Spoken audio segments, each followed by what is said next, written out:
ትልልቅ ሚዲያ ያላቸው ግለሰቦች ጋር ድንገት ከደረሰ ብዬ ነው ይህን ቪዲዮ የምሰራው። ምን መሰላችሁ እንደ ሀገር ብዙ ድህነት ወይም ደግሞ መጎሳቆል ወይም ችግር ምናምን በሚዲያዎች በኩል እናያለን እና እነዛም ሰዎች ሲረዱ በደንብ መታየት በቃ ልምድ ሆኗል። አንደኛ ጥቅም አለው በእርግጥ ምክንያቱም እነሱን ሰዎች ስናይ ነው አሉ እንዲህ ብለን እርዳታ መስጠት የምንጀምረው ባለን አቅም ልክ ማለት ነው።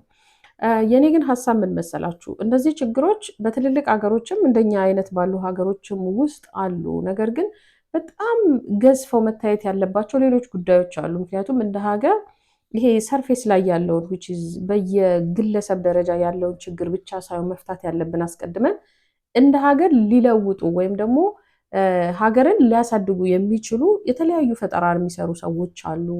የተለያዩ መጽሐፍቶችን ቢጽፉ ሰዎች አሉ ገንዘብ ያጠራቸው ማለት ነው።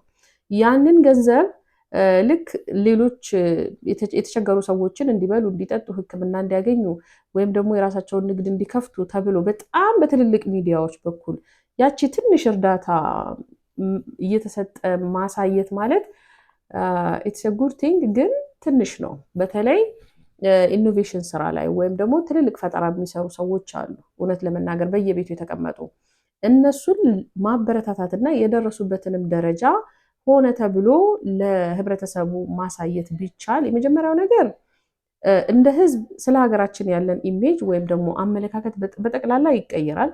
ሁለተኛ ነገር ለልጆቻችን ተስፋ እንሰጣለን።